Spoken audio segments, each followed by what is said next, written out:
আমি মনিকা রায়, একজন অঙ্গনওয়াড়ি কর্মী। আপনারা দেখছেন আমার YouTube channel Monika learn for today. আমার ব্যক্তিগত তরফ থেকে এবং আমার সালামা ICDS-এর তরফ থেকে সবাইকে স্বাগত জানিয়ে শুরু করছি আমার আজকের ভিডিও।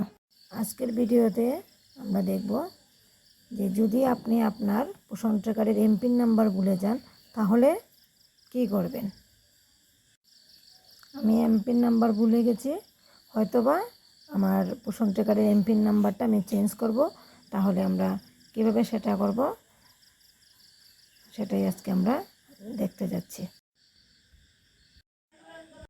আর ওইটা দেখার জন্য আমি সরাসরি চলে আসলাম পোষণ ট্র্যাকারের লগইন পেজে। যেহেতু আমি আমার এমপিন নাম্বার ভুলে গেছি, সেহেতু আমাকে ফরগেট এমপিনে টাচ করতে হবে।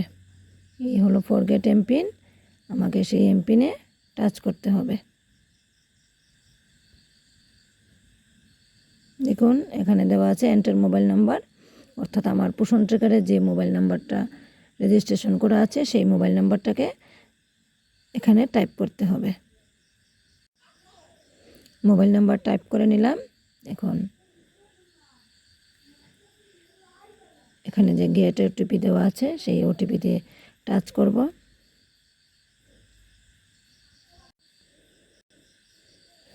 ওটিপি বসিয়ে দিয়েছি। এখন ভেরিফাই এবং প্রসিড, সেই ভেরিফাই এবং প্রসিডে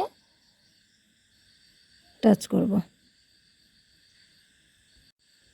এই দেখুন এখানে চলে এসেছে সেট এমপিন। এখন আমাকে এন্টার এমপিন, এখন আমি সেখানে যে এমপিন নাম্বারটা ভুলে গেছি তার পরিবর্তে যে এমপিন নাম্বারটা আমি বসাবো সেটা এখানে বসিয়ে দিই। এন্টার এমপিন, অর্থাৎ মনে করুন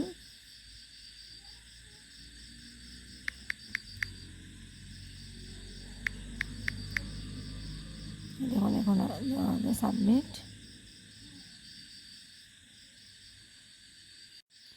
এখন হয়ে গেছে। এখন আমি আমার যে মোবাইল নাম্বার এবং এমপিন নাম্বার বসিয়ে দিলেই আবার পোষণ ট্র্যাকার খুলে যাবে। মোবাইল নাম্বার বসিয়ে দিচ্ছি।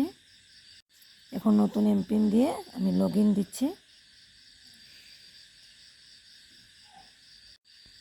এই দেখুন পোষণ ট্র্যাকার খুলে গেছে। তাহলে দেখতেই পেলেন কি সহজে আমি আমার এমপিন নাম্বার ভুলে গেলেও তাতে টেনশনের কিছু নেই, চটজলদি নতুন এমপিন নাম্বার দিয়ে কাজ করা যাবে। যদি আমার ভিডিও ভালো লেগে থাকে তাহলে অবশ্যই লাইক, কমেন্ট, শেয়ার এবং সাবস্ক্রাইব করতে ভুলবেন না, এবং আমার অনুরোধ ভিডিওটা কেটে কেটে দেখবেন না, একটু মনোযোগ সহকারে ভিডিওটা দেখবেন।